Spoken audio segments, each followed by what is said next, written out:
The sports car is a construct that has existed nearly as long as the automobile itself. It's a dividing line between the monotony of working-class traffic and abrasive discomfort of a racing machine. But more importantly, it's about flaunting your success to bystanders before promptly nosediving it into the row of parked cars across the street. But there's one small problem. Sports cars have always sought to coddle their owners with the latest technology, safety assists, and refinement. High-octane Darwinism is constantly bottlenecked by these hand-holding features. This prompted Bravado to ask the question, what if there was a sports car that actively tried to kill you instead? You're looking at it. This is the Banshee, Bravado's ex-premier sports car and spiritual successor to the Class A's Mamba from the 60s. In fact, Bravado took all the dangerous parts about the Mamba and made them into a checklist. Traction control? Never heard of it. Anti-lock brakes? Ain't gonna happen. Airbags? Not in your life. Relocating exhaust so they don't scald people? Cry about it. The Banshee was intended to be a flagship sports car, which sacrificed everything in the pursuit of performance. From sketch to dealership, the driver was always an afterthought. No air conditioning, no exterior door handles, no seatbelts, no automatic options, and a near single-digit fuel economy. Bravado knew their customer base well. The Banshee's gigantic V8 had humble beginnings as Shyster's cast-iron block, which was designed and used for trucks and commercial vehicles. But by the late 80s, when Shyster had briefly acquired Pegassi, Bravado learned that oversized engines weren't just for trucks, and aluminum could be made into more than just sprunk cans. It was on these revelations that the Banshee was born. A powerful engine with a car built around it, and barely one at that. While a Coquette or Comet do their best to blend form with functionality, the Banshee leaves its function on the inside, and all of its form on the outside. While slightly less outlandish than the original, the second generation's exterior exudes muscularity. Its excessively long hood bulges around its power plant like tight-fitting pants, ending almost halfway into the car. The massive front quarter vents give way to curvaceous doors, unblemished with mirrors or handles. The flowing bodywork continues across its wide rear arches, meeting a sharp posterior tail fin, sheltering the taillights and anchoring it at every turn. At the front, a cavernous grille bears the teeth of a feral animal ready to strike, devouring the road ahead and turning anything atop it into mincemeat. On the inside, the Banshee features a CD player, a radio, a glove box, and a place to put your coffee. Be happy this one came with zipperless windows. By today's standards, the speed is a bit lacking, but it handles well for its size. Still, if you lose the battle for grip, it will put you in the wall without hesitation. Or a concrete sewer pipe. It smells fear. With its complete lack of safety, the Banshee took the crown as America's Widowmaker, begging the question, how would it do on a track?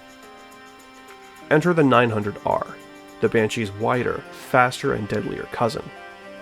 Bridging the gap between sports car and race car, this is a final will and testament on four wheels. The engine was squeezed for more power, its interior was stripped, and the exterior had a day with Bravado's best fiberglass surgeons. Having come from nowhere, the 900R left a globe-spanning trail of trophies in its wake, making it a scourge on the racing world. Mostly because the Banshee was hardly a sports car in the first place. The 900R just gave it the slight push it needed to enter supercar territory. The 900R was built near exclusively for race teams, yet the sweet mandate of homologation made it possible for a select few billionaires and sultans to purchase lightweight caskets of their own. They even made them in convertibles, in case the fear of decapitation wasn't real enough already for the 1% of the 1%. But if owning a GT-spec Banshee just wasn't fast enough, you could always skirt race regulation and take yours underground. There are modifications and turbo kits out there that convert Banshees into supercar hunters, making you capable of feeling the same sensations an astronaut does on liftoff, shortly before liquefying yourself beneath a tractor-trailer. As they say, all good things come to an end. But good things also come in threes. Such was the case with Bravado's final generation of Banshee, the GTS. Much like its predecessors, it sports a giant engine spanning half the car's length. This one was so powerful, it had to be restrained with a crossmember, so it wouldn't jump out and eat people. Now just imagine if Bravado had the stones to put a V12 into a supercar. Oh, right. Sorry. Anyways, the GTS retained much of the Banshee's trademark looks, bearing in mind a few cosmetic tweaks for the sake of modernity. As a result, it perfectly walks the line between beauty and beast. Its headlights resemble hungry reptilian eyes sizing up their next meal, while the body remains Banshee-shaped but slimmer. In fact, the design was so good they didn't even have to change the interior. When it comes to speed, the GTS still feels and sounds like 10 cylinders trapped in an 8-cylinder block, which is to say it's one of the fastest vehicles you can legally operate on public roads. So naturally, you can always give it an extra helping of horsepower and the fattest turbos anyone's ever seen to maximize collateral damage. The slightest bit of rain turns the question of if the GTS can kill into when and how many. You already know how the story ends. Except instead of the slow decline that Banshee was expected to have, it was axed seemingly out of nowhere, with Bravado's suits and executives citing cost-cutting as justification for the deed. While it was true that the much more affordable Coquette outsold the Banshee nearly 20-1, it wasn't just poor sales that thinned the Bravado herd. It was safety.